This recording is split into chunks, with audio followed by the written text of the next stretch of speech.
oração, agradecendo pelas contribuições e também na continuidade da palavra desta noite. Bendito Deus e amado Pai, estamos na tua presença.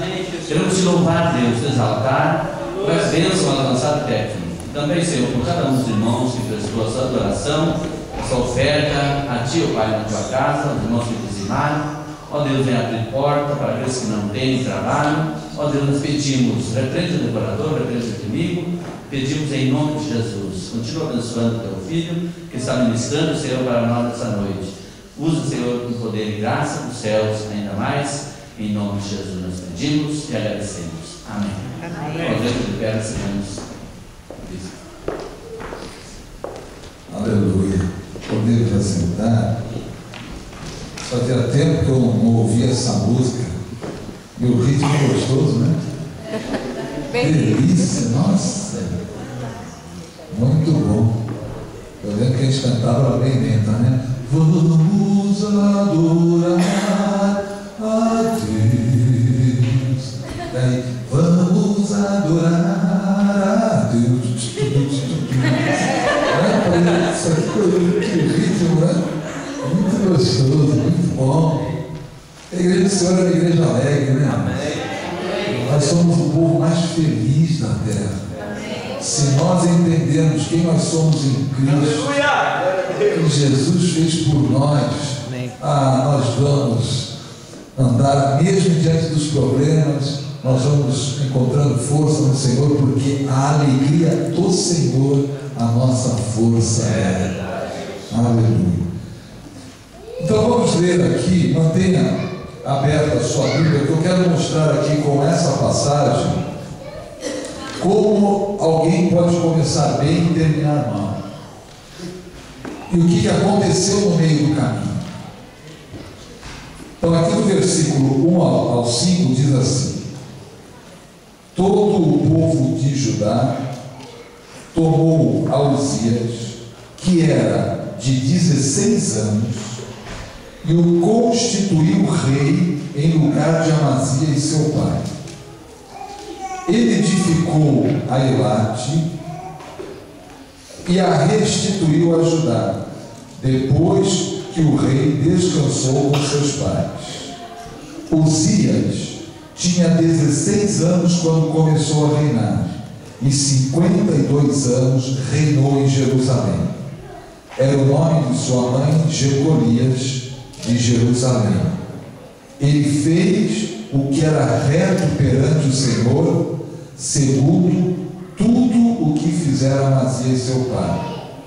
Propôs-se a buscar a Deus nos dias de Zacarias, que era sábio nas visões de Deus. Nos dias em que buscou o Senhor, Deus o fez prosperar.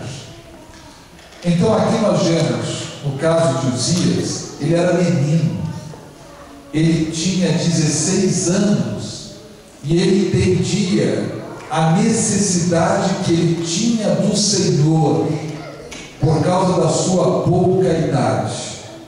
Então ele dependia do Senhor, ele reconhecia como era importante Deus na vida dele, e que sem o Senhor ele não poderia reinar em Israel. Então ele tinha essa visão, ele começou muito bem, buscava o Senhor, confiava no Senhor, cria no Senhor, e por causa disso, diz aí o versículo 5, Deus o fez prosperar. Agora quando, então vamos ver aqui o que aconteceu, que Deus o fez prosperar. Do versículo 6 a 9, então vai falar da vitória sobre os inimigos. Saiu e guerreou contra os filisteus e quebrou o muro de Gate, o de Jabiné e o de Asdod, e edificou cidades no território de Asdod entre os filisteus. Deus o ajudou contra os filisteus e contra os arábios que habitavam em Gor-Baal, e contra os meunitas. Não é menonitas, não é? Os amonitas deram presentes a Uzias, cujo renome se espalhara até a entrada do Egito, porque se tinha tornado em extremo forte. Também edificou Uzias torres em Jerusalém, a porta da esquina, a porta do vale e a porta do ângulo, e as fortificou. Então Deus deu vitória para Uzias, ele prosperou, ele cresceu, porque havia dependência do Senhor. Enquanto ele estava dependendo do Senhor, o Senhor estava abençoando a obra das suas mãos. O Senhor era com Uzias, e a bênção de Deus estava sobre ele em tudo que ele fizesse. Também no versículo 10 diz assim: também edificou torres no deserto e cavou muitas cisternas, porque tinha muito gado, tanto nos vales como nas campinas. Tinha lavradores e vinhadeiros nos montes e nos campos férteis, porque era amigo da agricultura. Então nós vemos aí a prosperidade de Uzias. Por quê? Pela dependência do Senhor, um coração sensível a Deus, um coração que reconhecia a necessidade que tinha de Deus. Também nos versículos 11 e 15, nós continuamos vendo a obra de Deus na vida de Uzias. Tinha também Uzias um exército de homens destros nas armas, que saíam à guerra em tropas, segundo o rol feito pelo escrivão Jeiel e Maazéias, oficial sob a direção de Ananias, um dos príncipes do rei. O número total dos cabeças das famílias, homens valentes, era de 2.600. Debaixo das suas ordens havia um exército guerreiro de 307.500 homens, que faziam a guerra com grande poder para ajudar o rei contra os inimigos. Preparou-lhes Uzias para todo o exército escudos, lanças, capacetes, couraças e arcos, e até fundas para tirar pedras. Fabricou em Jerusalém máquinas de invenção de homens peritos, destinadas para as torres e cantos das muralhas, para tirarem flechas e grandes pedras. Divulgou-se a sua fama até muito longe, porque foi maravilhosamente ajudado até que se tornou forte. Então veja que alguém que estava na dependência do Senhor, que confiava no Senhor, que andava com o Senhor, Deus estendeu favoravelmente as suas mãos, e este homem foi sendo abençoado, foi sendo vitorioso, foi crescendo. Então um menino começou com 16 anos e foi construindo ao longo do tempo uma história de conquista, uma história de vitórias na vida dele. Mas não foi sempre assim. Quando ele estava forte, poderoso, olha o que acontece no versículo 16: mas, havendo-se já fortificado, exaltou-se o seu coração para a sua própria ruína, e cometeu transgressões contra o Senhor seu Deus, porque entrou no templo do Senhor para queimar incenso no altar do incenso. Quando ele se tornou forte, o que aconteceu? Ficou orgulhoso, cheio de si. Eu sou importante, todos me conhecem, eles sabem da minha fama, eles sabem do que eu sou capaz. Agora olhe, observe o que diz o texto: exaltou-se seu coração para a sua própria ruína. Quando o coração do homem se exalta, sem perceber, ele está se arruinando. Quando o homem se torna orgulhoso, a soberba precede a ruína. Não que a ruína venha no momento seguinte, mas começa um processo de queda. Que a pessoa, se não corrigir o seu coração, o fim deste processo de queda é terrível, irmãos. É desastroso. Traz uma série de complicações, não só na vida da pessoa, como daqueles com quem ele ou ela estão envolvidos. Agora, porque ele se tornou forte, ele achou que podia fazer o que ele bem entendesse. Eu sou o rei, eu sou poderoso, eu posso fazer o que eu quiser. Irmãos, mesmo um homem tremendamente usado por Deus, ele não pode fazer o que ele quiser, mas o que Deus quer que ele faça. O problema é que as pessoas começam a se exaltar, elas acham que elas agora, no reino de Deus, podem fazer o que elas bem entenderem, porque Deus me usa, Deus é comigo, olha a minha unção, olha como Deus faz, e é aí que surgem as coisas erradas, irmãos. Começam sem perceber, é princípio satânico. A pessoa está se exaltando, auto-exaltando, aí o inimigo vem e começa a colocar pensamentos, começa a colocar ideias. Você é muito forte, você é importante, olha como Deus te usa. E não percebe que o diabo está ali semeando esse orgulho no coração dele, para que a pessoa cresça, não como João Batista. Quando chegaram para João Batista, disseram: ô João, tem coisa errada aí.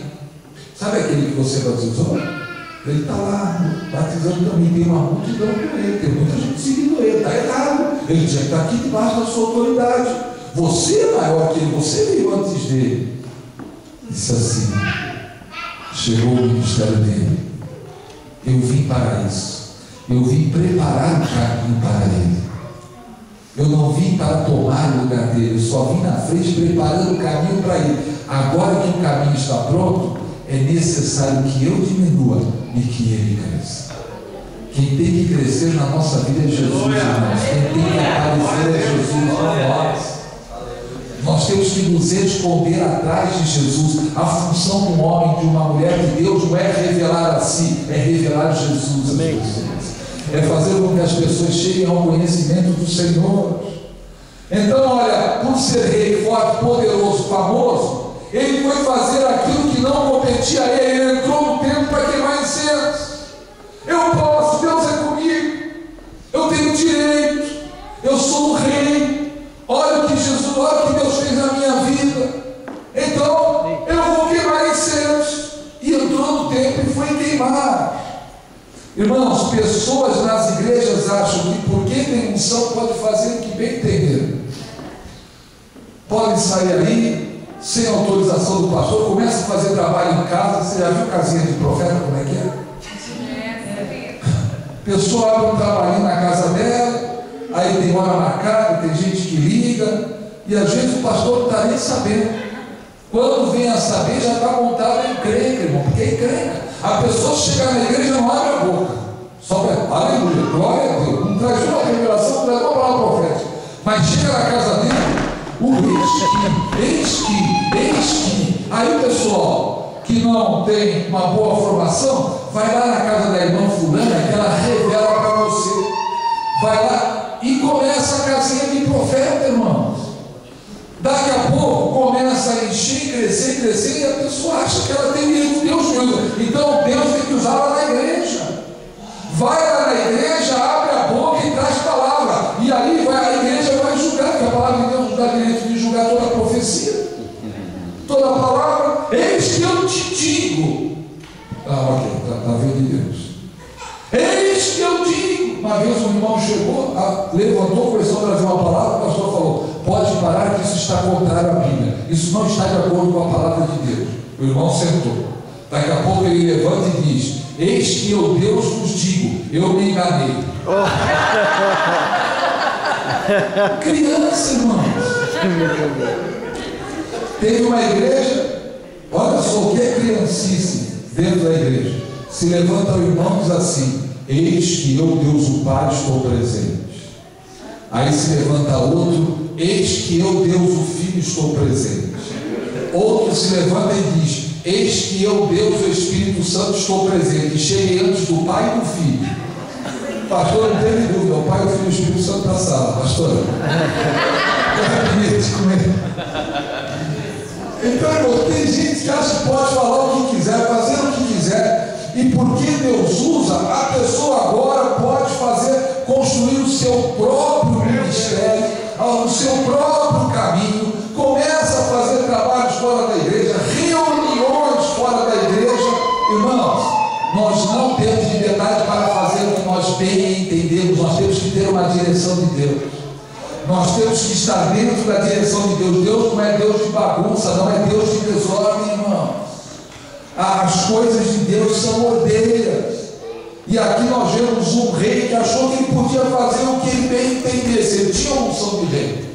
Ele era rei, mas ele não podia fazer o que ele bem quisesse. Ele tinha que respeitar a ordem que Deus havia estabelecido para o povo.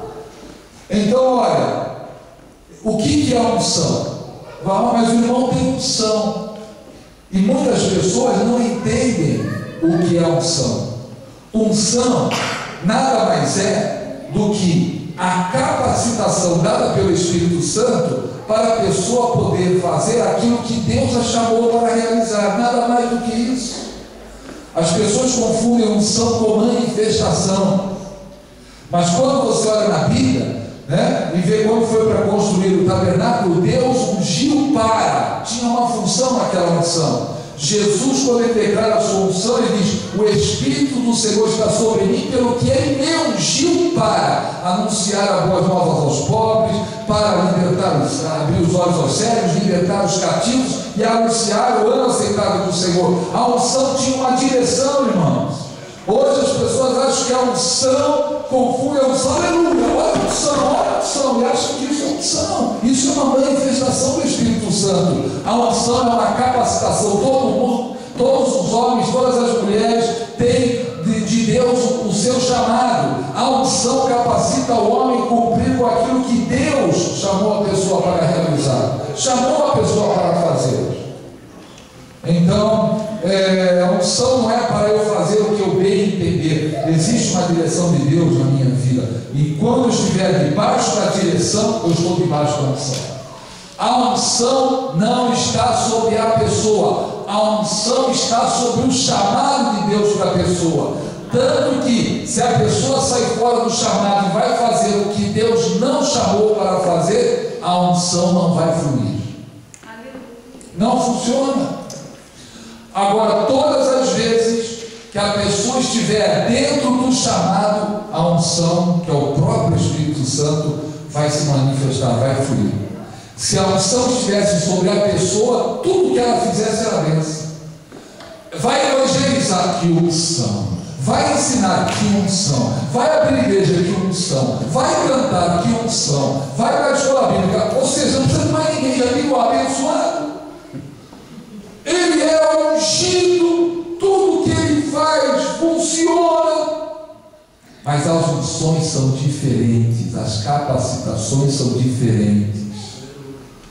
E dentro da unção, quando a pessoa se coloca debaixo da unção, do seu chamado, o ministério dela flui. Quando a pessoa vai fazer aquilo que Deus não a chamou para fazer, que aí é que entra o orgulho.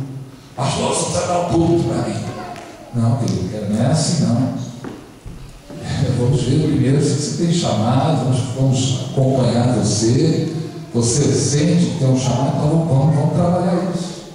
Não estou dizendo que não tem, mas nós vamos trabalhar. Não é assim, vai abrindo o púlpito e vai colocando a pessoa. Tem gente que quer decidir o que fazer na igreja, não busca de Deus qual é a vontade de Deus. Ela quer fazer isso, ela quer fazer aquilo.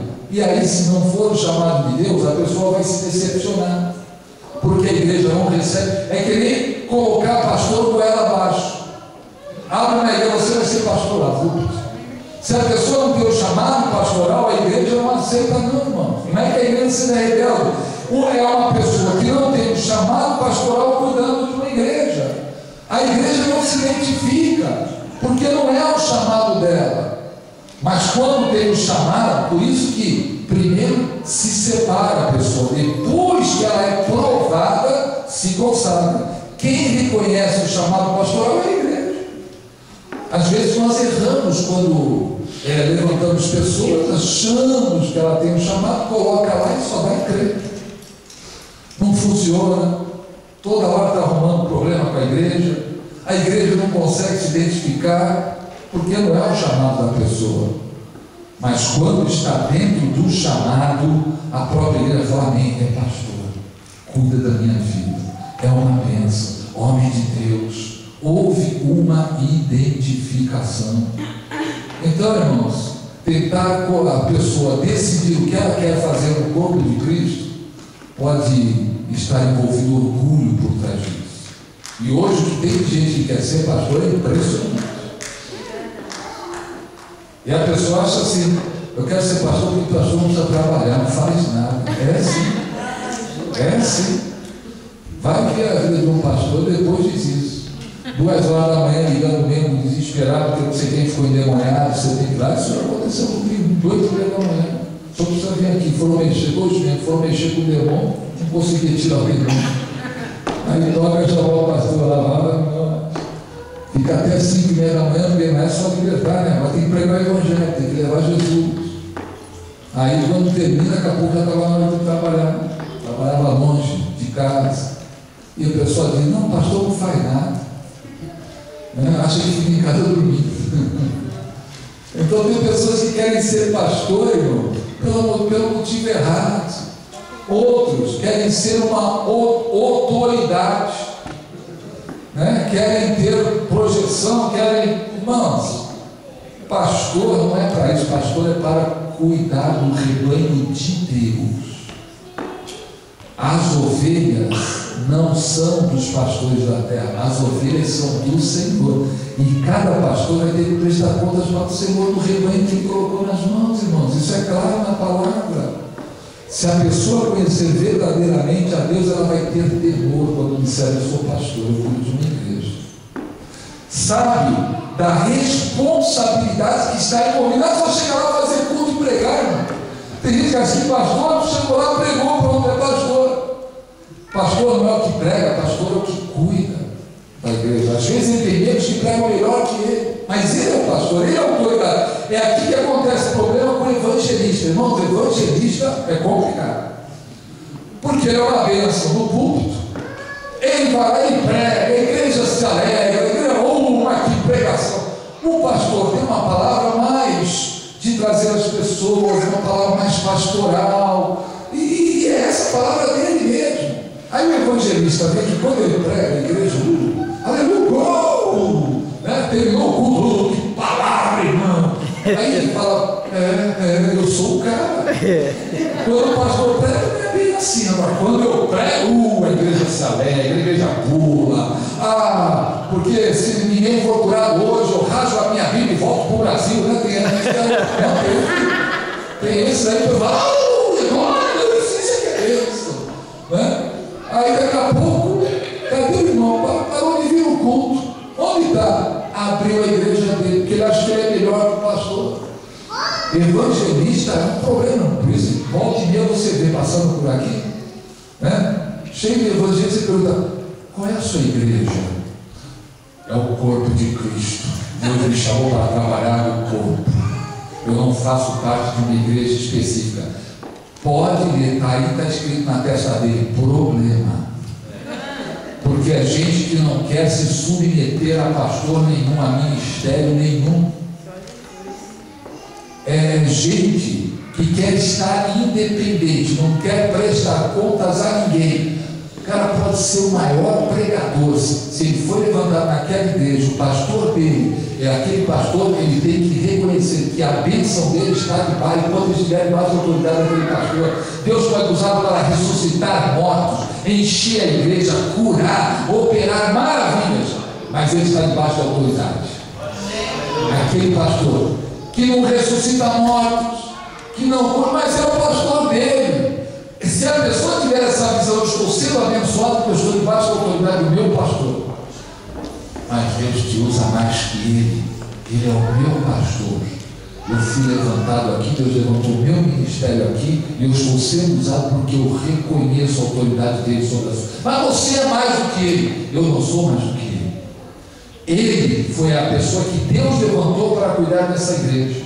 O meu ministério foi levantado aqui porque eu estou debaixo da autoridade dele, e enquanto Deus não falar nada comigo, eu não saio dessa igreja. Pode me oferecer uma igreja com 5.000 membros, eu não saio, porque mais importante do que dinheiro é disposição de obedecer a Deus. Uma vez, eu sei que essas coisas não acontecem aqui, mas aconteceu no Brasil. Um pastor ligou para o outro, convidando para um almoço, e foi.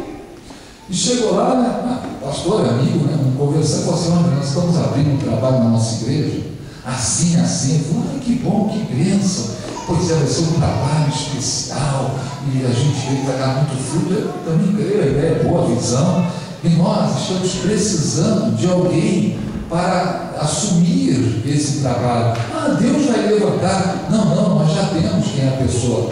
Que bom, é você. Espera um pouquinho, eu já tenho igreja. Eu tenho o meu ministério. Não, você não entendeu. Eu te trouxe aqui para esse almoço porque nós cobrimos o teu salário, os benefícios que ele te dão, nós ampliamos. Você vai ser mais abençoado no nosso ministério do que você está. Mas queridos, você vai para o nosso ministério. Falou, você me chamou aqui para isso. Irmão, não importa quanto você ganha, nós vamos pagar bem mais do que você ganha hoje na tua igreja. Ele falou, eu não vou sair de onde eu estou, porque foi ali que Deus me plantou, e é Deus que cuida de mim. E saiu daquele almoço, foi contar para o pastor dele. Você não sabe o que aconteceu. Não é que ele veio fazer uma proposta para eu mudar, para ir para o outro ministério? Também não foi jogar, não, né? Pastor, me ofereceram tanto, eles vão aumentar o meu salário, sabe como é que é? A obra é o mesmo Deus, é a obra do Senhor. Não, ele falou, olha, mas eu não saio daqui, porque foi aqui que Deus me plantou, enquanto Deus me quiser aqui, eu não saio. Esse é o homem de Deus, o servo de Deus, irmão. Não está atrás de casa, de posição, de orgulho. Agora, Uzias, voltando aí ao nosso amigo, por causa do seu orgulho, ele deixou de ser fiel a Deus. Olha o que está aqui em Crônicas 18, 26, 18. 17 e 18, né? Na sequência. Porém, o sacerdote Azarias entrou após ele com 80 sacerdotes do Senhor, homens da maior firmeza, e resistiram ao rei Uzias e lhe disseram: a ti, Uzias, não compete queimar incenso perante ao Senhor, mas aos sacerdotes, filhos de Arão, que são consagrados para este mistério. Sai do santuário, porque transgrediste, nem será isso para a honra tua da parte do Senhor Deus. Irmãos, os sacerdotes fizeram o que eles tinham que fazer.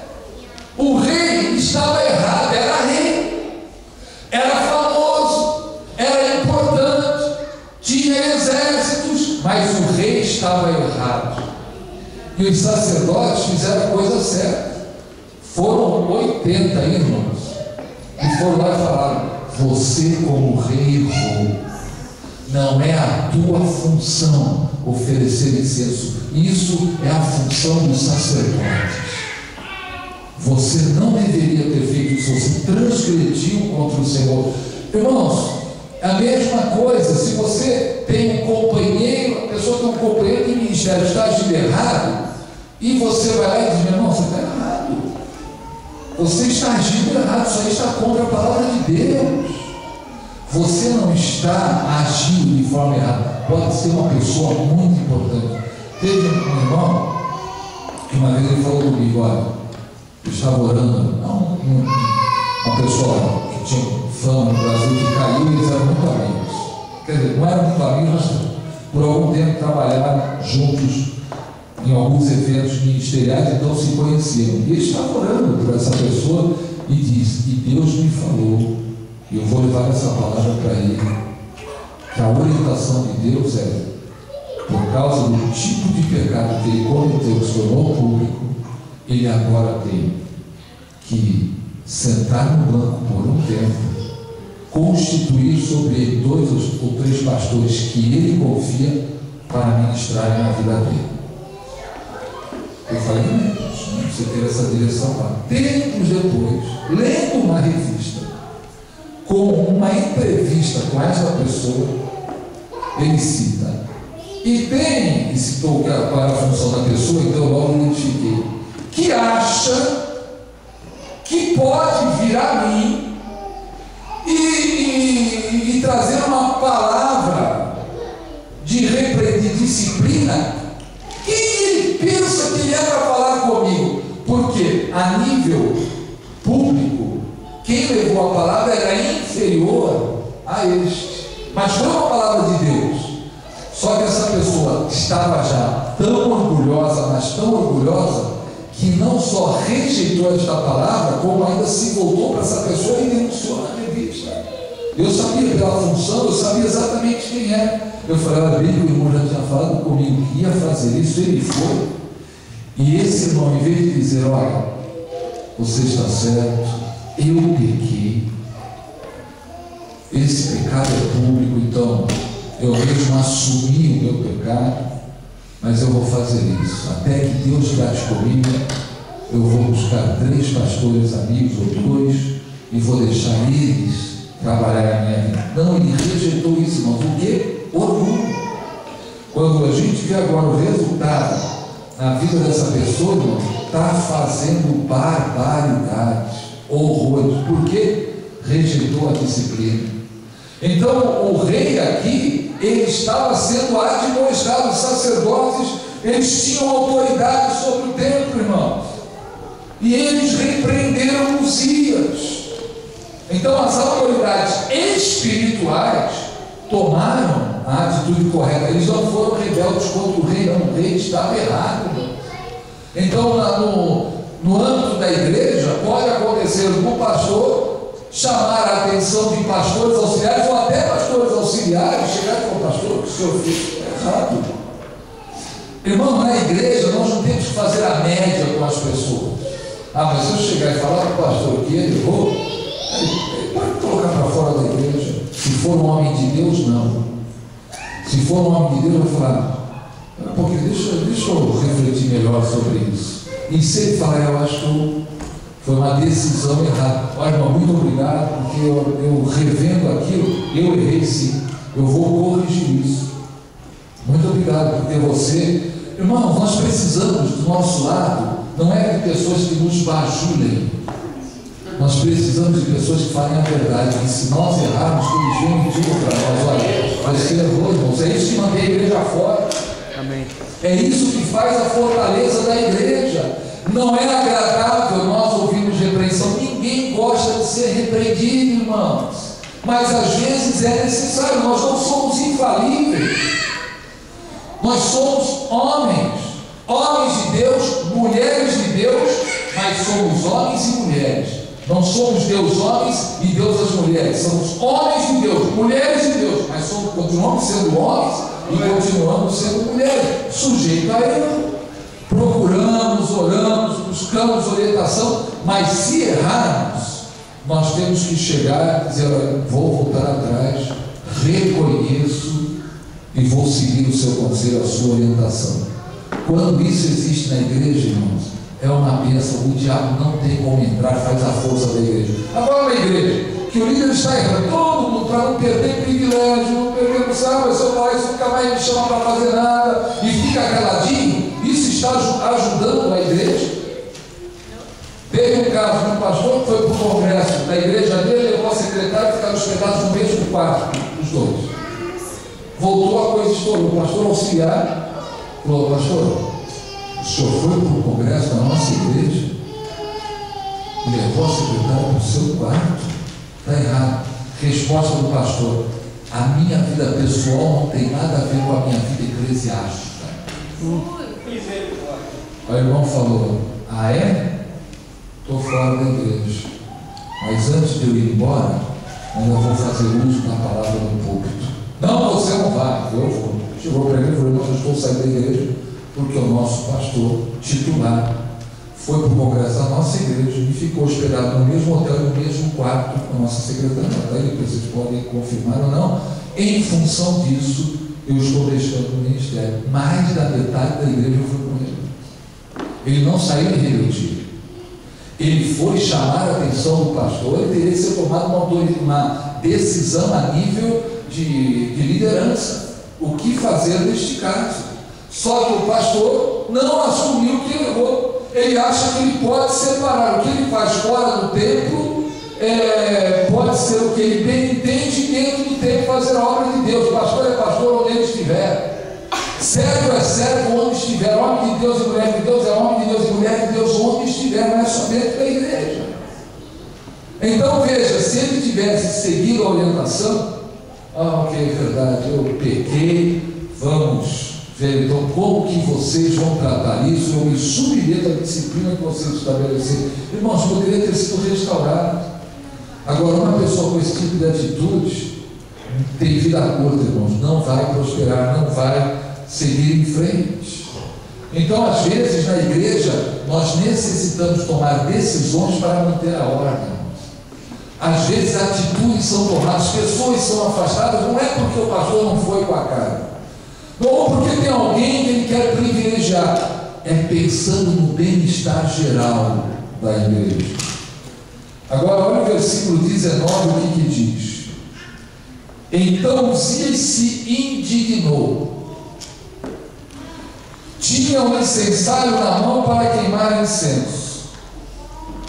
Indignando-se ele, pois contra os sacerdotes a lepra lhe saiu na testa perante os sacerdotes na casa do Senhor, junto ao altar de incenso. Uzias já estava insensível a Deus e às autoridades que Deus havia estabelecido. Essa é uma das marcas da pessoa orgulhosa, não aceita a repreensão. Nós falamos isso. A palavra indignado no hebraico significa enfurecido. Ou seja, eles, quando os sacerdotes chamaram a atenção dele, quem é o rei aqui? Quem é que manda aqui? Sou eu vou fazer. Irmãos, desobediência, rebeldia, por causa da atitude errada que ele teve diante de Deus e diante dos sacerdotes, a lepra lhe saiu na testa. Todo mundo viu a marca da lepra no rei. Lepra era sinal de rebeldia, de desobediência.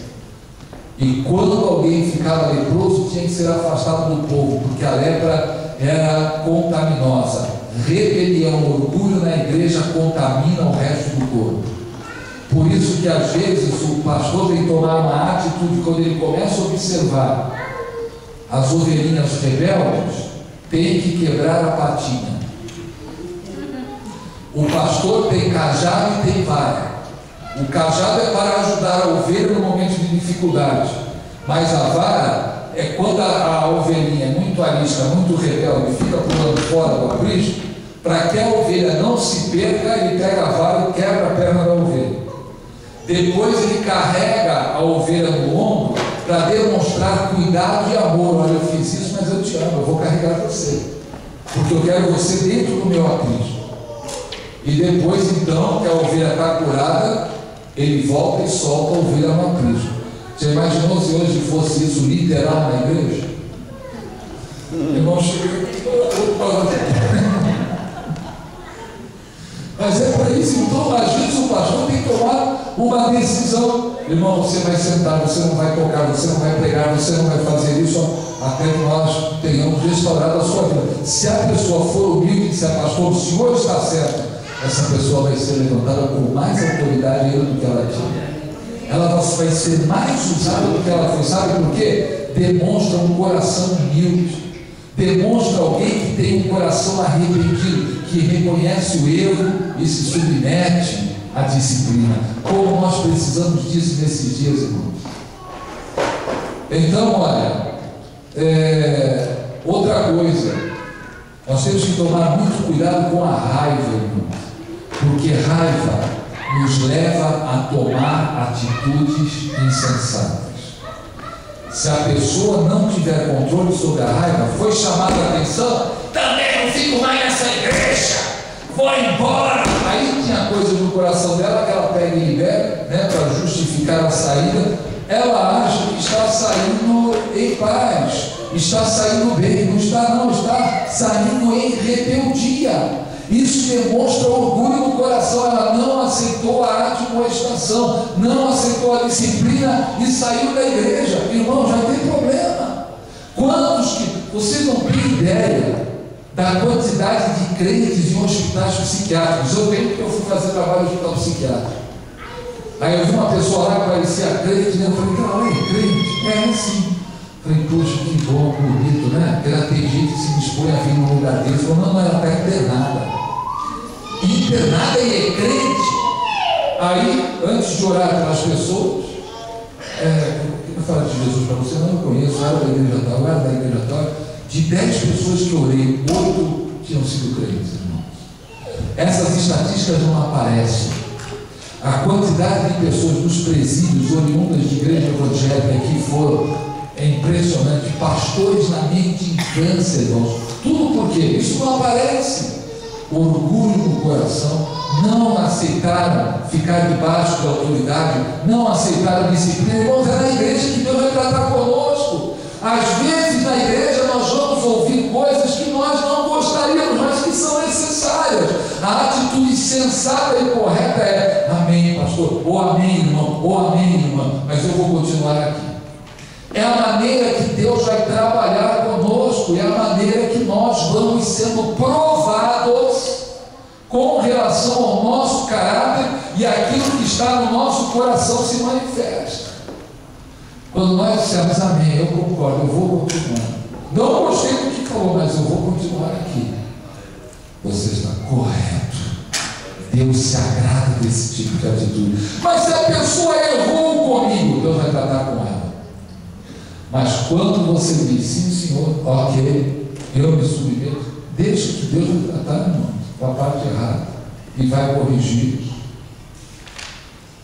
Vamos lá para 2 Crônicas 20 e 21. Nós já estamos chegando no encerramento. Então o sumo sacerdote Azarias e todos os sacerdotes voltaram-se para ele, e este estava leproso na testa, e apressadamente o lançaram fora. Até ele mesmo se deu pressa em sair, visto que o Senhor o ferira. Assim ficou leproso o rei Uzias até ao dia da sua morte. E morou, por ser leproso, numa casa separada, porque foi excluído da casa do Senhor. E Jotão, seu filho, tinha a seu cargo a casa do rei, julgando o povo da terra. Irmãos, que tristeza! Perdeu a posição de rei, um rei poderoso, famoso, se tornou grande. Olha como que ele termina, como é que é o fim da vida dele. Irmãos, a coisa mais triste é uma pessoa que começou, foi bem no seu ministério, até que chega num ponto que o coração dela se ensoberbece, se torna arrogante, e depois, quando nós olhamos o fim dessa vida, é um fim de desgraça. Existe um livro chamado Os Generais de Deus, The God's Generals, que fala da vida de homens que foram usados por Deus extraordinariamente, mas deixaram a arrogância, a soberba entrar no seu coração e tiveram um fim triste, irmãos. Então, o mais importante não é como nós começamos o nosso ministério, como que nós vamos terminar a nossa carreira cristã. Paulo diz: eu combati o bom combate, terminei a carreira e guardei a fé, não me afastei do propósito, não me afastei de Deus. Então o rei Uzias, que foi tão extraordinário, Deus era com ele, operou tantas coisas, e agora está fora, numa casa separada, perdeu seu reinado e morre leproso. Isso, irmãos, é um exemplo para as nossas vidas, porque às vezes nós olhamos o que aconteceu, como pode? Mas isso é um exemplo para que não aconteça comigo, não aconteça com você. Às vezes, enquanto a pessoa está ali sentadinha no banco, ainda não tem nenhuma função, ela é humilde. A hora que começa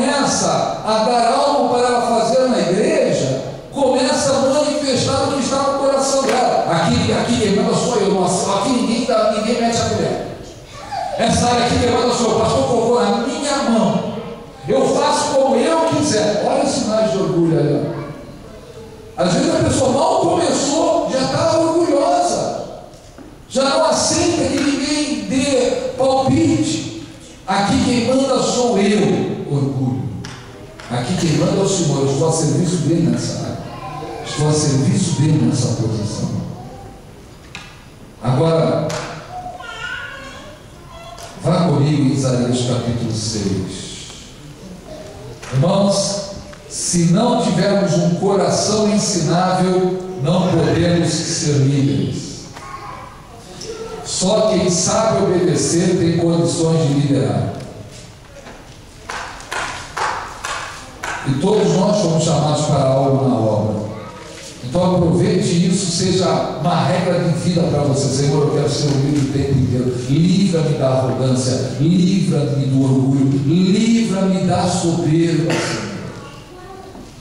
Que a nossa oração contínua seja que às vezes Deus começa a se manifestar através de nós, ou começa a usar a pessoa em alguma manifestação do Espírito, trazer revelação. A pessoa já acha que ela pode comandar a vida dos outros. Deus, o Espírito Santo começou a usar a vida da pessoa, trazendo revelação. Olha, uma palavra de Deus para você. Não faça isso, faça aquilo. Deus mandou, Deus não sei o que. Ele começa a querer manipular a vida das pessoas, irmãos. Os dons espirituais são ferramentas de trabalho para a edificação do corpo, não para manipular pessoas, não para ficar usando a vida das pessoas. Deus fala, Deus manifesta, Ele é poderoso. Mas isso não nos dá o direito de intervir ou de usar aquilo que é de Deus em benefício próprio ou para manipular vidas. Olha Isaías capítulo 6, versículo 1. No ano da morte do rei Uzias, eu vi o Senhor assentado sobre um alto e sublime trono, e as abas das suas vestes enchiam o templo. Precisou morrer Uzias para a glória do Senhor se manifestar. Foi no ano da morte do rei Uzias que Deus faz novamente a manifestação, a glória dele. Irmãos, olha o que tem que acontecer conosco, lá em Colossenses 3, de 5 a 8. Se queremos ver a glória de Deus, o poder de Deus, a manifestação de Deus nas nossas vidas, nós vamos ter que ser libertos de tudo que está aqui em Colossenses 3, de 5 a 8. Eu vou ler para você. Fazei, pois, morrer a vossa natureza terrena, prostituição, impureza, paixão, lascívia, desejo maligno e a avareza, que é a idolatria. Por estas coisas é que vem a ira de Deus sobre os filhos da desobediência. Ora, nessas mesmas coisas andastes vós também no outro tempo, quando vivíeis nelas. Agora, porém, despojai-vos igualmente de tudo isto: ira, indignação, maldade, maledicência, linguagem obscena do vosso falar. Tem que fazer morrer em nós tudo aquilo que é contrário à vontade de Deus, se nós queremos ver a glória de Deus nas nossas vidas. É impossível ver a glória de Deus manifesta onde há orgulho. Deus não divide a glória dele com homem algum. Então, se eu tenho um coração orgulhoso, eu faço morrer esse orgulho, ou a glória de Deus não vai estar presente. Eu tenho que tratar isso diante de Deus. Às vezes precisamos ir lá e pedir perdão. O irmão falou uma coisa, eu fiquei irado e falei o que não devia. Quem é você para chamar a minha atenção? Você não é meu pastor, você não sei o quê. E depois o Espírito Santo veio e disse: pô, mas é isso mesmo, a irmã estava certa. E Deus, eu fui tão rude com ela. O que eu faço agora? Vai lá e pede perdão. Irmã, aquela vez você falou isso, eu não aceitei, me irei, falei contra você, mas eu quero te pedir perdão. Eu errei, você estava certo, eu não tinha percebido. Irmãos, é o caminho. Se nós queremos ver a glória de Deus, nós temos